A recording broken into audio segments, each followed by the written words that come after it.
안녕하세요. 저는 경기도에서 작은 디자인 회사에 다니고 있는 30대 중반의 여자입니다. 저는 사랑이라는 이름 아래 한 남자의 그림자로 살아왔는데요.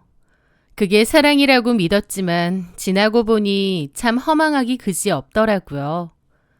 언제든지 변할 수 있었던 사람의 마음에 기댔던 지난 날들, 그리고 그 끝에 기다리고 있던 기막힌 반전과 복수의 기록을 여러분께 들려드리려 합니다. 남편이었던 김창민을 처음 만난 건 저의 20대 시절이었습니다. 그날은 싱그러운 봄 기운이 가득했던 대학교 축제날이었죠. 친구를 따라 우연히 놀러갔던 옆 학교 노천 강당 무대 위, 기타 한 대를 메고 노래를 부르던 한 남자가 제 시선을 빼앗아 버렸습니다. 화려한 조명 아래서 눈을 지그시 감고 노래하던 김창민은 정말 세상에서 가장 눈부시게 반짝거렸던 것 같아요. 감미로우면서도 호소력 짙은 목소리가 광장에 울려 퍼질 때마다 제 심장도 그 박자에 맞춰 요동쳤죠. 그 노래 실력도 일품이었지만 무엇보다 무대를 즐기는 그 당당한 눈빛과 세상을 다 가진 듯한 자신감 넘치는 모습에 저는 빠져들고 말았습니다. 한마디로 첫눈에 그 남자에게 반해버린 것이죠. 마침 창민이를 잘 알던 친구가 제 멍한 표정을 보더니 그러는 거예요. 쟤 노래 진짜 잘하지. 성격도 시원시원해. 너 관심 있으면 내가 다리 한번 놔줄까? 저는 친구에게 그렇게 해달라고 했고 그렇게 시작된 저희의 인연은 축제의 뜨거운 열기보다 더 강렬하고 화끈하게 타올랐습니다. 하지만 사귀고 나서 알게 된 창민이의 현실은 무대 위 화려함과는 정반대였습니다. 창민이는 홀어머니 그리고 여동생 세정이와 함께 낡고 초라한 빌라 단칸방에서 살고 있었어요. 집안 형편이 넉넉지 않았는데 그럼에도 가수의 꿈을 꾸던 몽상가였죠. 그때는 그런 모습이 철이 없다기보다 순수한 열정처럼 보였습니다. 제 눈에는 그런 모습조차 귀하고 근사해 보였던 거죠. 지금 생각해보면 저도 정말 지독한 콩깍지가 씌었던 것 같아요. 그때는 마냥 창민이가 좋아서 결심을 했었습니다. 세상 모든 사람이 창민이더러 비현실적인 꿈이라 해도 나만큼은 이 사람의 꿈을 끝까지 믿어주고 지탱해 주겠다고요. 그러던 중 창민이에게는 큰 시련이 찾아왔습니다. 창민이의 어머니가 지병으로 갑작스럽게 돌아가신 거죠. 하늘이 무너지는 것 같은 절망 속에서 창민이는 넋이 나간 채 무너져 내렸고 저는 기꺼이 그의 유일한 안식처가 되어주기로 했습니다. 당시 사회초년생이었던 저는 피 같은 월급을 쪼개 창민이와 그의 여동생 세정이를 살뜰히 챙겼어요. 제가 무슨 엄마도 아니고 보호자도 아니건만 그때의 저는 사랑에 눈이 멀어 엄마 역할을 자처했던 것 같습니다. 저한테 고맙다고 하면서 창민이가 눈물을 흘렸는데 저는 그게 영원한 사랑의 맹세인 줄로만 믿었죠. 취업 후 제 일상은 오로지 창민이를 중심으로 돌아갔습니다. 집안 형편도 어렵건만 대학교를 졸업한 창민이는 취업은 뒷전이었고 오디션만 보러 다녔어요. 남들은 다 철딱선이 없다고 뭐라고 했지만 저는 그가 언젠가 무대 위에서 빛날 거라고 생각하며 군말 없이 뒷바라지를 했습니다. 제 월급날이면 가장 먼저 하는 일이 창민이의 보컬 레슨비를 입금하고 오디션 때 입을 번듯한 옷 한 벌을 사는 것이었거든요. 심지어 미용사가 되고 싶다는 창민이 여동생 세정이의 학원비와 재료비까지 제가 전부 감당했습니다. 주변 친구들은 저를 보며 정신 차리라고 했죠. 정은아, 네가 걔 엄마야? 아니면 자선사업가야? 너는 네 옷 한 벌 안 사 입으면서 왜 그렇게까지 해? 너 지금 완전 등골 빨리고 있잖아. 라며 혀를 찼습니다. 남들 눈에 저는 너무 한심해 보였을지 모르지만 그래도 괜찮았어요. 그리고 저는 지금도 그때를 후회하진 않습니다. 왜냐면 저는 그저 행복했거든요. 정말 원 없이 제 모든 걸 다 쏟아부었기에 후회도 없는 것 같습니다. 그때의 제 마음 한켠에는 그가 언젠가 성공해서 저를 세상에서 제일 행복한 여자로 만들어줄 거라고 믿었으니까요.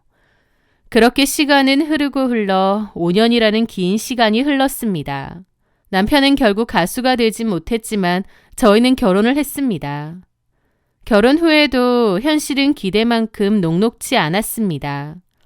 남편은 여전히 취업 같은 건 생각도 못 해보고 낮에는 백화점 행사, 문화센터 소공연, 놀이동산의 일당제 공연을 전전하며 푼돈을 벌어왔습니다. 그마저도 없는 날에는 집에서 놀았는데 그나마도 아는 형이 술집을 운영하면서 서빙 일을 했죠. 하지만 거의 푼돈을 버는 시기라 결국 생활비의 80% 이상은 오롯이 제가 감당했습니다. 가수가 되는 게 하늘의 별 따기라는 걸 깨달았던 데다 나이도 너무 차버린 창민이가 어느 날 그러더군요. 자기가 가수는 못 되어도 유명 작곡가가 되어 대박곡을 써보겠다고요.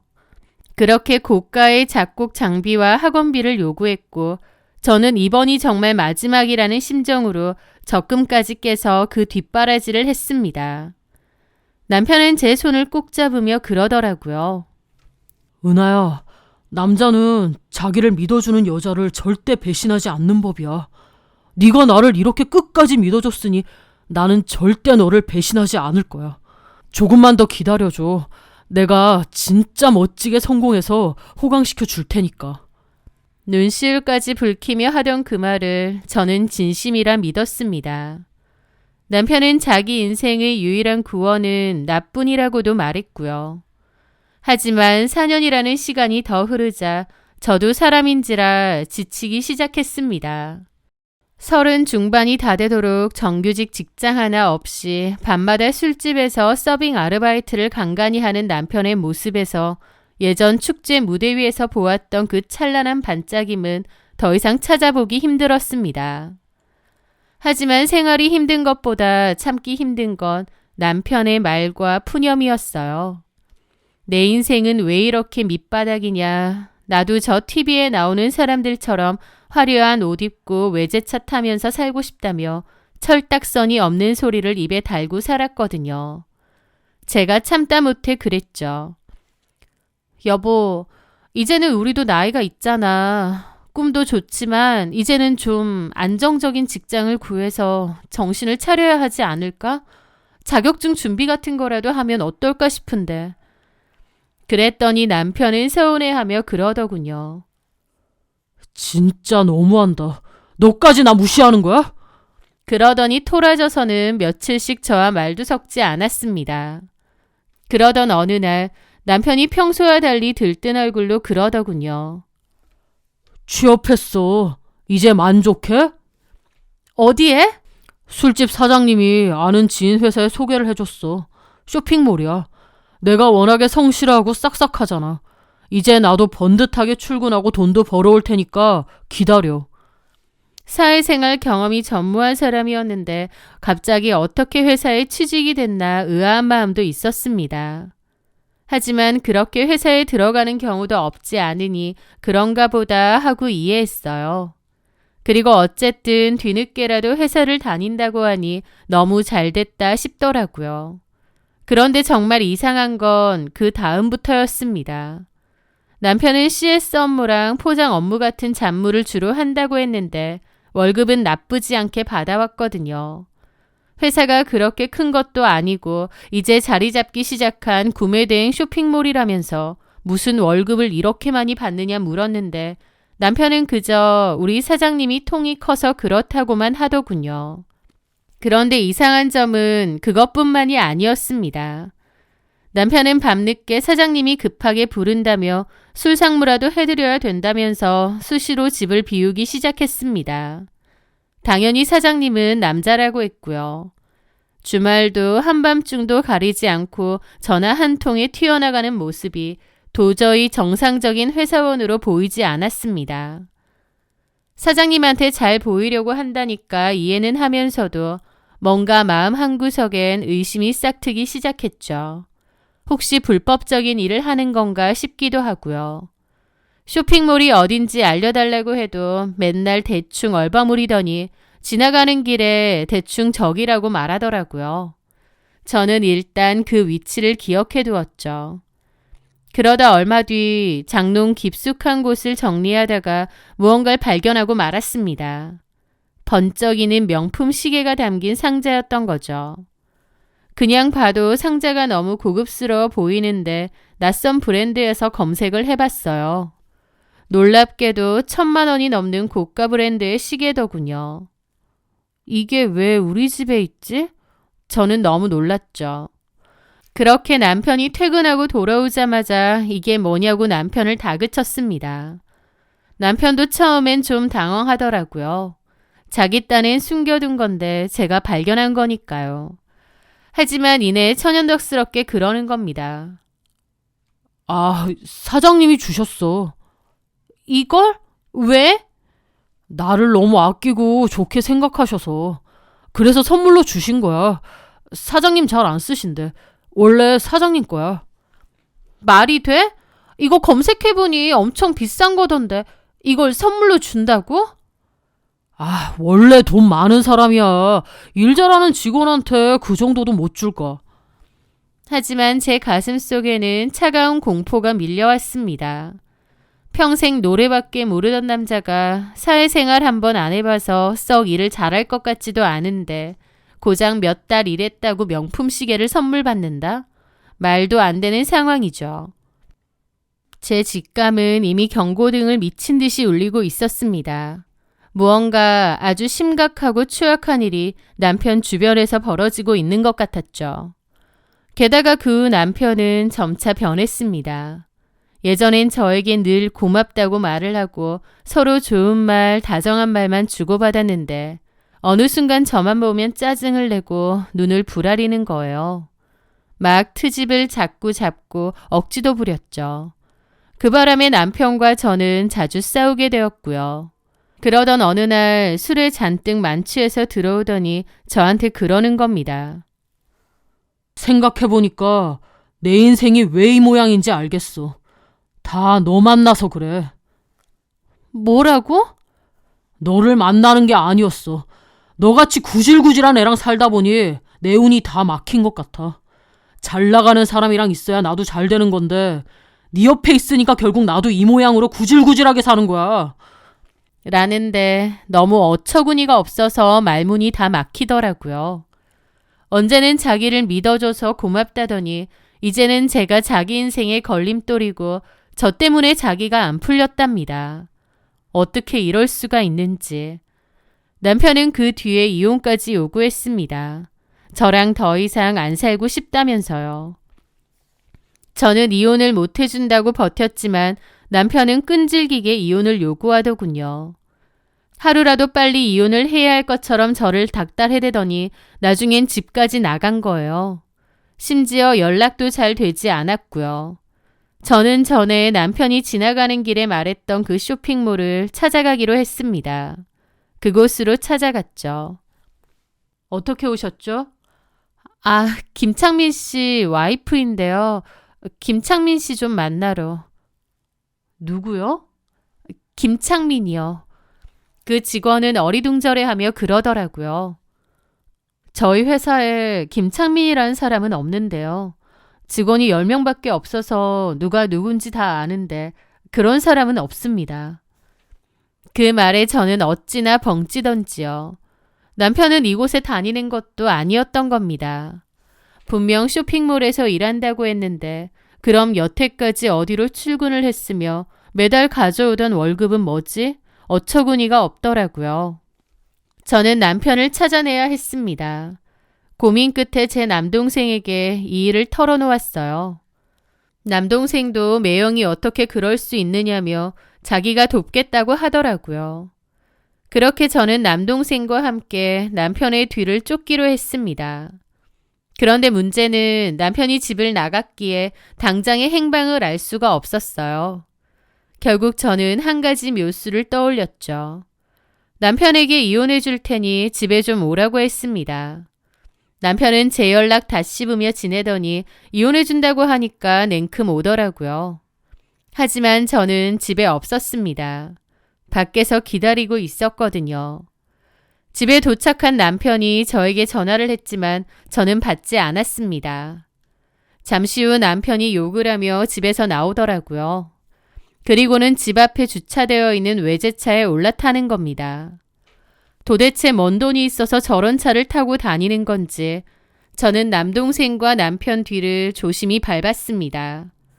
남동생이 친구에게 빌려온 차인데다 썬팅이 짙어 남편이 알 턱이 없었죠. 남편은 뜬금없이 한 건물로 가더라고요. 그리고 앞에 차를 대놓고 올라갔죠. 남동생과 뒤따라가 보니 엘리베이터는 6층이었습니다. 남동생과 저는 6층으로 올라가 보았죠. 6층에는 2개의 상가가 들어있었는데 하나는 사무실로 쓰는 것 같고 나머지 하나는 공실이었습니다. 그 말인즉슨 남편이 들어간 곳은 저 사무실이겠더라고요. 문이 닫혀 있어서 들어갈 순 없었는데 사무실 앞에 현판이 밖에 걸려져 있었습니다. 이름을 보니 쇼핑몰 같기도 하더라고요. 남편이 여길 다니는 건가? 근데 여기가 뭐라고 저 비싼 차에 저렇게 번드르르하게 다니는 걸까? 이상하더라고요. 그런데 잠시 후 남편이 나오는 겁니다. 남동생과 저는 황급히 계단으로 몸을 숨겼죠. 남편과 함께 나온 여자를 살펴보니 얼굴은 성형을 많이 한 전형적인 강남 미인상이었습니다. 남편보다는 5-6살 많아 보이고요. 게다가 딱 달라붙는 옷을 입고 있는데 몸매도 좋더라고요. 저한테는 쇼핑몰 사장이 남자라고 했지만 저 여자가 쇼핑몰 사장이 아닌가 싶더군요. 그런데 복도로 나온 남편은 엘리베이터를 기다리면서 자연스레 그 여자 허리에 손을 두르더라고요. 그리고 그 여자에게 보라라고 불렀습니다. 둘은 딱 봐도 보통 사이가 아닌 것 같더라고요. 그 후 저는 그 쇼핑몰과 보라라는 이름의 여자에 대해서 자세히 알기 위해 여러 인터넷 카페를 수소문해 입소문이 난 흥신소를 하나 찾았습니다. 그리고 이 건에 대해서 의뢰를 했어요. 의뢰 비용이 생각보다 너무 비싸서 놀랐지만 어쨌든 남편과 그 여자가 무슨 관계인지 그 여자의 정체는 뭔지 알아야겠더라고요. 그런데 결과는 놀라웠습니다. 이보라에 대해서 추적한 흥신소 사장님이 저더러 이 여자랑 남편이랑 바람 피는 거 맞냐고 다시 묻더라고요. 네, 왜 그러세요? 어떤 여잔데요? 그렇게 흥신소 사장님은 어이없어 하더라고요. 이보라라는 이 여자 남편이 이 바닥에선 꽤나 유명한 사람이더라고요. 이 바닥이라뇨? 박성호라고 흥신소나 심부름센터도 여러 개 운영하고 사채도 놓고 조폭 쪽이랑 관계가 좀 있는 사람인데 어쨌든 이쪽 계통에선 꽤나 큰 손이거든요. 알아보니까 이보라가 박성호 마누라네요. 그 전에 이혼을 2번 했으니 3번째 마누라쯤 되겠어요. 네? 그 여자의 이름은 이보라였고 심부름센터와 사채업을 여러 개 하는 박성호라는 사람의 3번째 아내였습니다. 박성호와 이보라의 나이 차이는 14살이었어요. 이보라는 술집 여자 출신이라는 소문도 있지만 기록상으로는 여대 출신이고 의상 디자인 전공자라고 하더라고요. 박성호가 쇼핑몰 하나를 차려주었고 거기에 사장으로 이름 올려놓고 일을 한다고 했습니다. 사실상은 박성호의 사업자금 탈세를 위해서 쇼핑몰이 있다는 말도 있고요. 어쨌든 저희 남편은 그 밑에서 일을 하다가 이보라랑 눈이 맞은 것 같아요. 나도 박성호 사장을 직접 본 적은 없는데 들은 얘기는 많아요. 보통 포악한 게 아니라고 들었거든요. 게다가 자기는 결혼도 3번 하고 따로 두고 있는 애인도 많다는데 정작 자기 여자가 딴 놈 만나는 건 절대 두고 못 본다고 하더라고요. 아주 아작을 낸다고. 내가 알아보니까 정은아 씨 남편이 현재 사는 집도 이보라가 얻어준 것 같아요. 둘이 상당히 깊은 내연관계인 것 같고 당연히 박성호는 모르고요. 그 얘기를 듣는데 만약 상간녀의 남편이라는 박성호가 이 사실을 알게 되면 단순히 위자료 소송 정도로 끝날 문제가 아니겠더라고요. 업계에서도 악명 높은 사람이라는데 그의 와이프와 외도를 저질렀으니 남편이 대범하다고 해야 할지 멍청하다고 해야 할지 아무것도 몰라서 그런 건지 어쩐지 하여튼 어이가 없었습니다. 그리고 더불어 든 생각이 이 진흙탕에서 하루라도 빨리 발을 빼야겠다는 거였어요. 어차피 남편 놈 바람피는 건 이제 기정사실이었고 자기를 위해 헌신한 저를 헌신짝처럼 내쳤잖아요. 저도 만정 떨어져서 더 이상 미련은 없었습니다. 게다가 상간녀의 남편이 그렇게 위험한 사람이라면 괜히 저까지도 이 일에 엮이면 안 되겠더라고요. 저는 남편에게 다시 연락을 했습니다. 이혼해줄게. 야, 뻥치지 마. 저번에도 네가 이혼해준다고 해서 집에 갔는데 너 집에도 없더라? 사람 똥개 훈련시켜? 내가 이러니까 너랑 살기 싫다는 거야. 참 끝까지 뻔뻔하다. 나 다 알고 있어. 너 바람 폈잖아. 그래서 이혼해달라는 거 내가 모를 줄 알아? 제 말에 남편은 움찔하는 듯 잠시 조용하더라고요. 그러더니 방귀 낀 놈이 성낸다고 지가 더 발끈하는 겁니다. 뭐라는 거야? 아니거든? 잡아떼지 마. 이보라. 쇼핑몰 운영하는 사장이지. 너 거기에 직원으로 다니고 있고. 제가 이름까지 구체적으로 말하자 남편도 엄청 놀란 듯 했습니다. 그걸 어떻게... 그러니까 내가 이혼해준다고 할 때 좋은 말로 집에 들어와. 나도 너 지긋지긋해. 그냥 끝내줄 테니까 들어오라고. 남편은 찍소리 못하고 그 길로 집에 왔습니다. 저는 담담해진 마음으로 이혼 서류를 건넸어요. 그 사이에 마음 정리를 모두 끝냈기 때문에 오히려 홀가분했습니다. 남편 놈은 제 눈치를 보며 그러더군요. 내가 바람핀 거 알았는데도 괜찮아?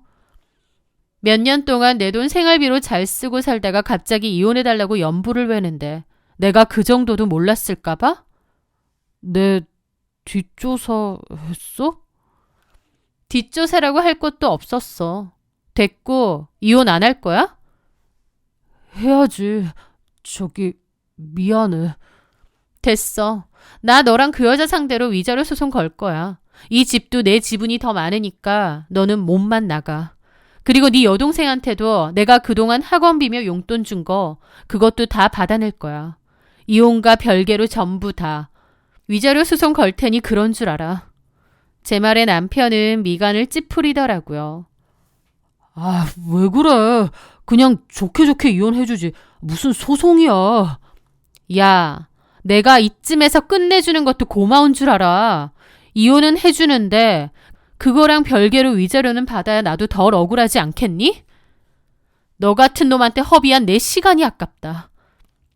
남편은 망설이더니 그러더라고요. 저기 소송은 따로 하지 말자. 그거 너무 피곤하잖아.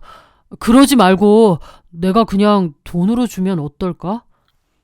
돈 많은 여자 옆에 있더니 돈이 썩어나나 보지? 얼마 줄 수 있는데? 한 5천... 웃기고 있네. 이혼 서류 도장 찍고 꺼져. 난 바로 변호사 만나서 소송할 거야. 너한테도 이보라한테도 네 여동생한테도. 아, 저기 1억 줄게. 1억. 그 정도면 됐지. 아, 네가 소송해서 위자료 받는 거보다 훨씬 나을걸? 네가 1억이 어딨어. 그 여자가 그렇게 큰 돈도 덥석 준대? 싫어. 내 앞으로 차를 한 대 해줬는데 그거 담보로 돈 빌리면 돼. 아, 진짜 줄게. 야, 나도 사람인데 너한테 솔직히 미안한 마음 아예 없겠냐? 입이나 작작 털어. 진짜 하는 짓 영락없이 제비 같으니까. 좋아. 1억 송금해. 그럼 소송 없이 깔끔하게 끝낼 테니까. 대신 올해는 못 기다려줘. 그렇게 남편은 얼마 뒤 그 차를 담보로 돈을 빌려 저에게 약속한 돈을 주었습니다. 그래서 남편과 저는 따로 법적 소송은 하지 않는다고 각서까지 쓰고 합의이혼으로 마무리했죠. 남편은 이혼이 잘 마무리돼서 신났는지 저한테 종종 연락하고 지내자는 개소리까지 하더라고요. 저 인간이 새 출발한다고 신나나 보다 싶어서 어이가 없었죠. 남편은 저를 치워버리고 돈 많고 할 일 없는 그 여자 기둥서방으로 지내면서 꽃길만 걷는 줄 알았겠지만 그건 오산이었습니다. 저는 남편에게 마지막 복수를 위한 피날레를 준비하고 있었거든요. 약속대로 남편에게 소송은 하지도 않을 거고 그 여자를 만나 머리끄덩이를 잡을 생각도 없었습니다. 이런 마당에 속 시끄럽게 난리치며 끝내고 싶지도 않았어요. 대신 저는 그 악명 높다는 이보라의 남편을 이용하기로 했습니다. 저는 이보라의 남편이 운영한다는 흥신소를 직접 찾아갔습니다. 솔직히 너무 긴장됐지만 그래도 이대로 끝내기엔 너무 억울했기에 마음을 다잡고 찾아갔죠. 그곳에서 저는 최대한 가련한 표정으로 남편의 불륜에 대해 조사해달라고 의뢰를 했습니다. 남편이 바람을 피우는 것 같은데 상대 여자가 누군지 좀 알아봐 달라고요. 제 일을 담당하는 사람은 걱정 말라고, 이런 일은 우리가 전문이라고 확신을 냈어요. 저 사람이 박성호는 아닌 것 같았지만 박성호 밑에서 일하는 사람이니 상대 여자가 이보라라는 것을 알게 되면 당연히 박성호에게 귀뜸을 하겠죠. 저는 좀 비싸다 싶은 의뢰성금도 아낌없이 주었습니다. 그 돈은 남편에게 위자료 명목으로 받은 돈 중 일부였죠. 일주일 뒤 흥신소 사장으로부터 연락이 왔습니다. 조사한 내용에 대해서 얘기할 게 있으니 사무실로 와달라는 거였죠. 좀 긴장은 됐지만 그래도 마음을 다잡고 흥신소로 들어갔습니다. 문을 열자마자 코끝을 찌르는 담배 연기와 함께 험악한 인상의 사내들이 저를 쳐다보더군요. 그 사이에는 50대 정도의 남자가 있었는데 아마 그 남자가 박성호인 듯 했습니다. 여기 앉으세요. 저는 약간 긴장한 채로 앞에 앉았죠. 남편분 성함이 김창민이고 김창민과 만나는 여자에 대해서 알아봐 달라고 하셨죠? 네? 네. 김창민과 이혼하실 건가요? 떠보듯이 물어보는 그 남자의 눈빛이 빛나더라고요. 저는 애써 올라오는 긴장을 누르며 말했죠. 이혼은 할 거예요. 그런데 그 상대 여자가 누군지 알아야 상간소송을 걸 수 있으니. 정말 아무것도 모르고 저희 쪽에 의뢰하신 거 맞아요? 엄청 날카롭게 물어보더군요. 분위기가 너무 살벌한 탓에 내가 괜한 짓을 벌였나 잠깐 긴장이 되었죠. 뭘요? 왜 그러시죠? 그 남자는 저를 한참이나 빤히 보더라고요. 저도 너무 긴장이 됐지만 애써 모른 체 하느라 식은땀이 났습니다. 그리고 제가 먼저 말했죠. 김창민은 대학교 때부터 만나서 결혼 내내 제가 뒷바라지를 다 했어요. 그 사람을 많이 믿고 사랑했거든요. 그런데 이제 와서 이혼해 달라고 하는데 아무래도 여자가 있는 것 같더라고요. 그 여자가 어떤 여잔지 궁금해서 여길 찾아온 거예요. 인터넷 카페 같은 데 찾아보니까 여기가 워낙 유명하다고 해서 온 건데 무슨 문제라도 있나요? 저는 애써 긴장을 감추며 또박또박 물었습니다. 박성호는 비웃으며 제 앞에서 담배를 피더라고요. 그러더니 옆에 직원을 시키는 겁니다. 직원은 껄렁한 눈빛으로 돈뭉치를 들고 와 제 앞에 놓더군요. 이게 뭐죠? 정은아 씨가 낸 성금입니다. 돌려드릴게요. 그리고 더 이상 남편이 만나는 여자에 대해서 캐고 다니지 마세요. 네? 왜요? 박성호는 매서운 눈빛으로 경고하듯 말하더라고요. 길게 말할 것 없이 그냥 그렇게 하세요. 이건 돌려드릴 테니까 다시는 이런 데 얼씬거리지 말고 그냥 조용히 이혼하세요. 저는 여기 더 있으면 안 되겠다 싶어서 돈을 챙겨 일어났습니다. 그렇게 나가려는데 박성호가 그러는 겁니다. 그리고 남편 찾는다고 여기저기 들쑤시지도 마세요. 무슨 말인지 이해했죠? 그 말에 저는 간담이 서늘해졌습니다. 그렇게 저는 고개를 끄덕이고 황급히 그곳을 빠져나왔어요. 그곳을 벗어나고 나니 내가 너무 위험한 짓을 하려 했구나 싶어 모골이 송연하더라고요. 이보라의 남편은 제 생각 이상으로 무섭고 험악해 보였습니다. 제 의뢰 때문에 제 남편 뒷조사를 하다가 이보라와의 관계를 알아낸 것 같은데 뭐 어쩌려고 그러는지 저한테 돈까지 돌려주며 더 이상 관여하지 말라더군요. 저는 이미 이혼 막바지니까 나도 더 이상은 아무것도 하지 말자 싶었습니다. 그렇게 시간이 흘러 이혼 조정도 모두 끝나고 이혼이 성립되던 날 남편은 연락도 되지 않았고 당연히 법원에 오지도 않았습니다. 정말 무슨 큰일이라도 났나 싶어 초조하기도 하면서 또 한편으로 남편의 업보 아닌가 싶기도 하더라고요. 그런데 몇 달 뒤 남편의 여동생으로부터 전화가 왔습니다. 저보고 혹시 오빠랑 연락하느냐고 그러더라고요. 여동생은 2달 전에 김창민과 마지막으로 연락했는데 김창민이 자기 신변에 큰 문제가 생겼다며 죽다 살아나서 도망갔다고 하더래요. 그러면서 외국으로 도망간다고 일단 있는 돈 다 빌려달라는 전화가 왔었답니다. 그때 신우가 주변 친구들한테 돈을 빌려 급히 보내줬는데 그 후로 연락 두절이래요. 신우도 돈을 갚아야 되는데 오빠가 연락도 아예 안 되고 외국으로 가버린 것 같은데 혹시 저는 오빠랑 연락하거나 오빠의 사정에 대해서 모르냐는 겁니다. 저는 신우에게 오빠랑 그렇게 안 좋게 끝이 났는데 내가 더 이상 연락할 일이 있겠느냐. 정 걱정되면 경찰에 신고를 한번 해봐라 라고 하고 끊었습니다. 아마 남편은 박성호에게 들킨 뒤 해외로 도망을 간 모양이었죠. 그렇게 도망가서 어떻게 됐는지 또 상간녀인 이보라는 그 후 어떻게 되었는지도 모르겠습니다. 더 이상 알려고 하지도 않을 거고 궁금하지도 않아요. 하지만 어쩌면 남편은 그 외도의 대가를 치르지 않았을까 싶기도 하고 약삭빠른 인간이니 도망가서 잘 숨어 지낼 것 같기도 하고 어쨌든 저랑은 이제 아무 상관없는 사람이죠. 제 모든 걸 아낌없이 주는 게 사랑이라고 믿었던 지난 세월. 저는 사랑이었지만 김창민에게 저는 뭐였을까 싶기도 합니다. 그저 이용하기 좋은 현금 인출기였을까요? 하지만 후회는 없습니다. 누가 억지로 시킨 것도 아니고 제가 좋아서 그렇게 한 것이었으니까요.